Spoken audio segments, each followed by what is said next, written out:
ವಿಮಾನ ಅಪಘಾತಕ್ಕೂ ಮುನ್ನ ಮೇಡೆ ಸಂದೇಶ ನೋ ಪವರ್ ಗೋಯಿಂಗ್ ಡೌನ್ ಅಂದಿರುವ ಪೈಲಟ್ ಕಾಕ್ಪಿಟ್ನ 5 ಸೆಕೆಂಡ್ ಆಡಿಯೋ ರೆಕಾರ್ಡ್.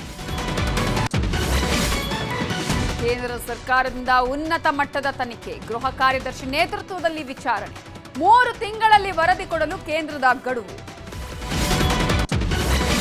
ಕಲುಷಿತ ನೀರು ಸೇವನೆಯಿಂದ ವಾಂತಿ ಬೇಧಿ, ಭೂತಲದಿನ್ನಿ ಗ್ರಾಮದ 30 ಜನರು ಅಸ್ವಸ್ಥ.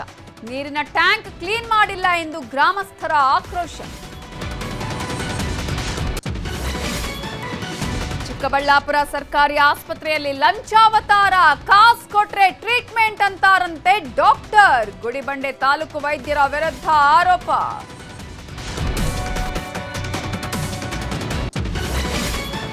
ಗದಗದ ಗಜೇಂದ್ರಗಢದಲ್ಲಿ ಭಾರಿ ಮಳೆ, ಧಾರವಾಡ, ಕಾರವಾರ, ಚಿಕ್ಕಮಗಳೂರಲ್ಲೂ ವರುಣನ ಆರ್ಭಟ. ನೆರೆ ಪೀಡಿತ ಪ್ರದೇಶಕ್ಕೆ ಸಚಿವ ಲಾರ್ಡ್ ಭೇಟಿ.